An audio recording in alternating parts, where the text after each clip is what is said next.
नमस्कार दोस्तों, Aarav study point में आप सभी का स्वागत है। दोस्तों आज है 3 दिसंबर और आपको पता है आज आपका रेलवे ग्रुप डी का एग्ज़ाम था। और दोस्तों रेलवे ग्रुप डी के एग्ज़ाम की सेकंड पाली में जितने भी आपके करंट अफेयर्स और जीके के क्वेश्चन पूछे गए थे, उन सभी क्वेश्चनों को इस वीडियो के माध्यम से हम आपके सामने लेकर आए हैं। दोस्तों यदि आपका भी रेलवे ग्रुप डी का एग्ज़ाम है तो चैनल को सब्सक्राइब कर बेल आइकन को अवश्य दबा दीजिए, जिससे हमारी आने वाली वीडियो की नोटिफिकेशन आप तक पहुंच सके।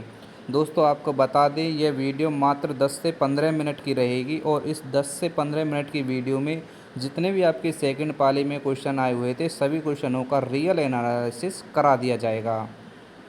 तो चलिए फ्रेंड्स देखते हैं सेकंड पाली में कौन कौन से क्वेश्चन आपकी परीक्षा में पूछे गए थे। पहला क्वेश्चन था मार्च 2025 में आयोजित छठे बिम्स्टेक शिखर सम्मेलन की मेज़बानी किस देश ने की। तो देखिए फ्रेंड्स इस क्वेश्चन का जो राइट आंसर था वो था ऑप्शन बी थाईलैंड। थाईलैंड इस क्वेश्चन का राइट आंसर था। अब देखते हैं अगला क्वेश्चन। देखिए अगला क्वेश्चन पूछा गया था 2025 में आयोजित सिम्बेक्स सिंगापुर भारत समुद्री द्विपक्षीय अभ्यास का कौन सा संस्करण था। तो देखिए इसका जो राइट आंसर था वो था ऑप्शन बी 32वां। ठीक है, संस्करण यह सिम्बेक्स का 32वां संस्करण था। ठीक है, तिथि कब थी इसकी देखिए ये तिथि कब दे रखी है अभ्यास की 28 जुलाई से 1 अगस्त 2025 के बीच ये आयोजित हुआ था। ठीक है, स्थान कहाँ पर ये अभ्यास सिंगापुर और दक्षिण चीन सागर में ये हुआ था। अब देखते हैं अगला क्वेश्चन। देखिए अगला क्वेश्चन क्या था कि 2025 में आयोजित सिलनेक्स यानी कि श्रीलंका भारत नौसैनिक अभ्यास का कौन सा संस्करण था। तो देखिए इस क्वेश्चन का जो राइट आंसर था वो था ऑप्शन सी 12वां संस्करण। ठीक है, 2025 में आयोजित सिलनेक्स श्रीलंका भारत नौसेना अभ्यास का ये 12वां संस्करण था। यह द्विपक्षीय समुद्री अभ्यास 14 से 18 अगस्त 2025 तक श्रीलंका के कोलंबो में आयोजित किया गया था। भारतीय नौसेना के जहाज़ों आईएनएस राणा और ये देखिए आईएनएस ज्योति ने इस अभ्यास में भाग लिया था। ठीक है, तो दोस्तों ये था इस क्वेश्चन का राइट आंसर। अब देखते हैं अगला क्वेश्चन। अगले क्वेश्चन में पूछा गया था कि ये अगस्त 2025 में रिजर्व बैंक ऑफ इंडिया यानी कि आरबीआई ने किन दो देशों को मर्ज करने की मंजूरी दी है। तो देखिए इस क्वेश्चन का जो राइट आंसर था वो था ऑप्शन बी। ठीक है, new India cooperative bank LTD यानी कि एनआईसीबीएल और सारस्वत कॉरपोरेटेड बैंक लिमिटेड तथा एनआईसीबीएल तथा सारस्वत बैंक, ये 3 बैंक थे जिनको मर्ज करने की इन्होंने मंजूरी दी है। अब बढ़ते हैं अगले क्वेश्चन की तरफ। देखिए अगला क्वेश्चन पूछा गया था, ये खेल से संबंधित क्वेश्चन था और क्या पूछा गया था, पेरिस मैराथन 2025 कब शुरू हुआ था। तो आपको बता दें ये शुरू हुआ था 13 अप्रैल 2025 को। ठीक है, ये था इस क्वेश्चन का राइट आंसर। पेरिस मैराथन 2025 जिसे आधिकारिक तौर पर श्राइडर इलेक्ट्रिक्स मैराथन डी पेरिस कहा जाता है का आयोजन 13 अप्रैल 2025 को हुआ था। ठीक है, अब बढ़ते हैं अगले क्वेश्चन की तरफ। देखिए अगला क्वेश्चन पूछा गया था दिसंबर 2024 में निम्नलिखित में से कौन सा संविधान संशोधन विधेयक संसद में पेश किया गया था। तो देखिए 4 विकल्प आपके दिए गए थे, इनमें से कौन सा विकल्प आपका सही था। तो ये था आपका ऑप्शन सी 129वां संविधान संशोधन विधेयक। ठीक है, ये था इस क्वेश्चन का राइट आंसर। फ्रेंड्स आपको बता दें जितने भी क्वेश्चन लिए गए हैं सभी रियल क्वेश्चन हैं और जितने भी इसमें विकल्प दिए गए हैं विकल्प सेम के सेम जैसे ही आपकी परीक्षा में पूछे गए थे उसी प्रकार के विकल्प इसमें दिए गए हैं। कोई भी विकल्प आपका अलग से नहीं लिया गया है। वीडियो ज़्यादा लंबी नहीं होने वाली है। ठीक है, तो वीडियो को ध्यानपूर्वक देखिए जिससे आपके पेपर का लेवल आपको पता चल सके। अब बढ़ते हैं अगले क्वेश्चन की तरफ। तो देखिए अगला क्वेश्चन यहाँ पर क्या पूछा गया था, विश्व पर्यावरण दिवस के अवसर पर प्रधानमंत्री द्वारा शुरू किए गए अभियान का क्या नाम है। तो आपको बता दें इस क्वेश्चन का राइट आंसर था एक पेड़ माँ के नाम। ये था इस क्वेश्चन का राइट आंसर ऑप्शन सी। ठीक है, पर्यावरण दिवस के अवसर पर कौन सा ये अभियान शुरू किया था, एक पेड़ माँ के नाम। अब बढ़ते हैं अगले क्वेश्चन की तरफ। देखिए अगला क्वेश्चन क्या पूछा गया था, 2025 में इंटरनेशनल बुकर पुरस्कार किसे दिया गया था। 2025 में इंटरनेशनल बुकर प्राइज़ किसे दिया गया था, तो इसका नाम क्या था, ये था बानू मुश्ताक। ठीक है, बानू मुश्ताक इस क्वेश्चन का राइट आंसर था। देखिए 2025 का अंतर्राष्ट्रीय बुकर प्राइज़ बानू मुश्ताक लेखिका और दीपा भस्ती अनुवादक को उनकी पुस्तक हार्ट लैम्प के लिए दिया गया था। अब बढ़ते हैं अगले क्वेश्चन की तरफ। तो देखिए अगले क्वेश्चन क्या पूछा गया था इसमें, एक मिनट, यहाँ पर देखिए अगले क्वेश्चन में पूछा गया था कि मादा मानव में मुख्य हार्मोन्स उत्सर्जी अंग कौन सा है। तो आपको बता दें इस क्वेश्चन का जो राइट आंसर था वो था अंडाशय ओवरी। ठीक है, यहाँ पर दिया गया है कि अंडाशय मादा मानव का प्रमुख अंतःस्रावी ग्रंथ है, वो अंग है, सॉरी। ठीक है, आगे देखिए अगला क्वेश्चन। अगला क्वेश्चन पूछा गया था साइंस का, क्या था कि ल्यूकोप्लास्ट का मुख्य कार्य क्या है।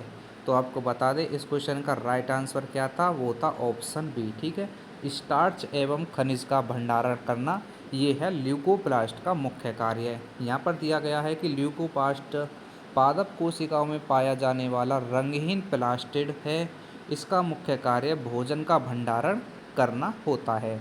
ठीक है, अब बढ़ते हैं अगले क्वेश्चन की तरफ। तो देखिए अगला क्वेश्चन आपका फिजिक्स से संबंधित क्वेश्चन था, और क्या पूछा गया था इसमें, दर्पण से क्वेश्चन दिया गया था। जब अवतल दर्पण में किसी वस्तु को ध्रुव और फोकस के बीच रखा जाता है तो प्रतिबिंब कैसा बनता है। तो देखिए इसका जो राइट आंसर था ऑप्शन सी था, आभासी, सीधा तथा बड़ा। और फ्रेंड्स आपसे रिक्वेस्ट है, अभी तक हमारे चैनल को सब्सक्राइब नहीं किया है तो चैनल को सब्सक्राइब कर लीजिए। जब भी आपके एग्ज़ाम कराया जाएगा तो आपकी शिफ्ट 2 का 100% रियल एनालिसिस आपको देखने को मिल सकेगा। ठीक है, आगे देख लेते हैं अगला क्वेश्चन जो आपकी सेकंड पाली में पूछा गया था, वो था कि 2025 में खेलो इंडिया यूथ गेम्स के दौरान दिल्ली में कुल कितने खेल आयोजित किए गए थे। तो आपको बता दें इस क्वेश्चन का जो राइट आंसर था वो था ऑप्शन सी, 3 खेल। और देखिए यहाँ पर डिटेल देख लीजिए, 3 खेल आयोजित किए गए थे, जिम्नास्टिक, शूटिंग और साइकिलिंग। मुख्य आयोजन बिहार में हुआ था जिसमें कुल 27 खेल थे और दिल्ली में ये 3 कार्यक्रम आयोजित किए गए थे। अब बढ़ते हैं अगले क्वेश्चन की तरफ। देखिए अगला क्वेश्चन था, अगस्त 2025 में भारत सरकार द्वारा Brahma BEML rail manufacturing hub औद्योगिक योजना की आधारशिला किस राज्य में की गई है। तो देखिए इस क्वेश्चन में थोड़ा सा डाउट है और इस क्वेश्चन का आंसर आप कमेंट बॉक्स में बताना, ये आपके लिए होमवर्क रहेगा। फिलहाल जो हमें इसका आंसर पता चला है वो था क्या, मध्य प्रदेश। ठीक है, तो आपको बताना है विकल्प यही थे, मध्य प्रदेश इसका आंसर है या महाराष्ट्र। ठीक है, तो कमेंट बॉक्स में ज़रूर बताना है, ये क्वेश्चन आपके लिए है। ठीक है, अब बढ़ते हैं अगले क्वेश्चन की तरफ। तो देखिए अगला क्वेश्चन दिया गया था कि एक समान चाल में दूरी समय ग्राफ का ढलान कैसा होता है। तो इसका आंसर था, इसमें कोई परिवर्तन नहीं होता है, ऑप्शन सी था इस क्वेश्चन का राइट आंसर। एक समान चाल में वस्तु समान समय अंतराल में समान दूरी तय करती है। दूरी समय ग्राफ में ढलान बराबर क्या होता है, चाल स्पीड होती है। ठीक है, आगे देखिए अगला क्वेश्चन। देखिए ये क्वेश्चन आपका न्यूमेरिकल से संबंधित था और इसमें क्या पूछा गया था कि एक अवतल लेंस की फोकस दूरी 15 सेंटीमीटर है और एक वस्तु 30 सेंटीमीटर की दूरी पर रखी गई है, तो आवर्धन का मान क्या होगा। ठीक है, ये क्वेश्चन था और ये क्वेश्चन का आंसर आपको देख लेना है। ठीक है, ये आपके लिए होमवर्क है। ठीक है, न्यूमेरिकल था, इसके विकल्प पता नहीं चले थे, तो ठीक है क्वेश्चन हमने बता दिया है, न्यूमेरिकल आपको सोल्व कर लेना है। ठीक है, आगे बढ़ते हैं अगले क्वेश्चन की तरफ। तो देखिए अगला क्वेश्चन पूछा गया था कि प्रतिवर्ती क्रिया में मुख्य रूप से कौन सा अंग भाग लेता है। तो आंसर क्या था इसका, मेरुरज्जु। ठीक है, ये ऑप्शन भी था इस क्वेश्चन का राइट आंसर। यहाँ पर देखिए लिखा हुआ है, थोड़ा सा यहाँ पर जानकारी दिखा देते हैं। देखिए प्रतिवर्ती क्रिया में मुख्य रूप से मेरुरज्जु भाग लेती है, जो तंत्र का एक हिस्सा है। हालांकि इसमें संवेदी अंग जैसे त्वचा और अन्य प्रेरक तंत्रिका भी शामिल हैं। ठीक है, आगे देखिए अगला क्वेश्चन। यहाँ पर दिया गया था अगला क्वेश्चन कि जब कोई ग्रह सूर्य की परिक्रमा करता है तो निम्नलिखित में से क्या परिवर्तन नहीं होता है। तो आंसर क्या आता है इसका? ऑप्शन डी, क्षेत्रीय वेग। ये था इस क्वेश्चन का राइट आंसर, ऑप्शन डी। बढ़ते हैं अगले क्वेश्चन की तरफ। देखिए अगला क्वेश्चन क्या पूछा गया था, निम्नलिखित में से कौन सा अंग हार्मोन्स उत्सर्जित नहीं करता है? तो आपको बता दें इस क्वेश्चन का जो राइट आंसर था वो था ऑप्शन डी, लाल ग्रंथि। लाल ग्रंथि इनमें से हार्मोन्स उत्सर्जित नहीं करता है। आगे देखिए अगला क्वेश्चन क्या था, ये आपका करंट अफेयर्स का था कि विकसित भारत @ 2047 विजन के अंतर्गत निम्नलिखित में से कौन सा अंतरिक्ष अभियान शामिल है? तो आपको बता दें उस क्वेश्चन का जो राइट आंसर था वो था ऑप्शन सी, गगनयान। बढ़ते हैं अगले क्वेश्चन की तरफ। तो देखिए अगला क्वेश्चन था, निम्नलिखित में से किस धातु की प्रतिरोधकता सबसे अधिक होती है? तो आंसर था इसका ऑप्शन डी, पारा। ठीक है, पारा इस क्वेश्चन का राइट आंसर था। अब देखते हैं अगला क्वेश्चन जो आपकी परीक्षा में पूछा गया था। इसमें पूछा गया था 273 केल्विन पर जिप्सम को गर्म करने पर निम्नलिखित में से कौन सा यौगिक प्राप्त होता है? तो आपको बता दें इस क्वेश्चन का जो राइट आंसर था वो था option D, plaster of Paris CaSO4 into 2H2O। ठीक है, ये था इसका प्लास्टर ऑफ पेरिस का ये सूत्र है। ठीक है, आपको याद रखना है। कभी कभी होता है कि रासायनिक सूत्र भी परीक्षा में आपसे पूछ लिया जाता है। ठीक है, अब बढ़ते हैं अगले क्वेश्चन की तरफ। तो देखिए अगला जो क्वेश्चन आपसे पूछा गया था कि वाष्पीकरण की दर निम्नलिखित में से किस पर निर्भर करती है? तो आपको बता दें ये निर्भर करती है तापमान, सतह क्षेत्रफल, हवा की गति और आर्द्रता, इन सभी पर करते हैं। यानी कि इस क्वेश्चन का जो राइट आंसर था वो था ऑप्शन डी। अब देखते हैं अगला क्वेश्चन जो आपकी परीक्षा में पूछा गया था।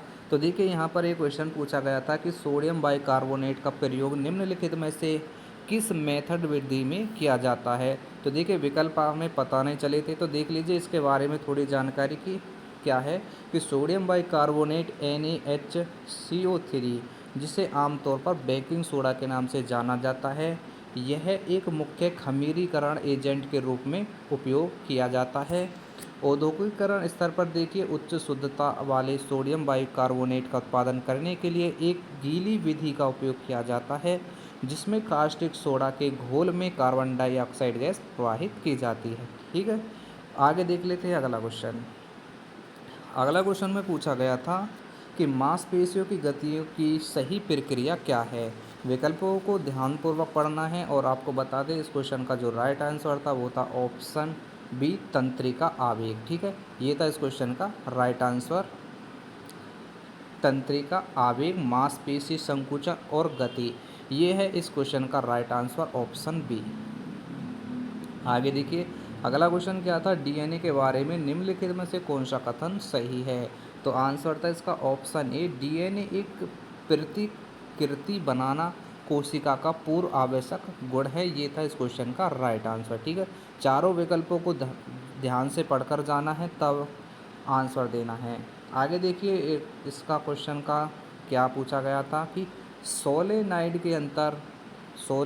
के अंदर चुंबकीय क्षेत्र कैसा होता है? तो आपको बता दें इसका जो राइट आंसर है वो है एक समान। ठीक है, तो सोलेनाइड में चुंबकीय क्षेत्र कैसा होता है? तो ये होता है एक समान। तो फ्रेंड्स ये थे आपके सेकंड पाली के वो क्वेश्चन जो आपकी रेलवे ग्रुप डी की परीक्षा में पूछे गए थे। तो फ्रेंड्स 100% रियल एनालिसिस देखने के लिए हमारे चैनल को सब्सक्राइब कर लीजिए। मात्र 10 से 15 मिनट की वीडियो होती है और सभी 100% रियल क्वेश्चनों का एनालिसिस आपको दिया जाता है।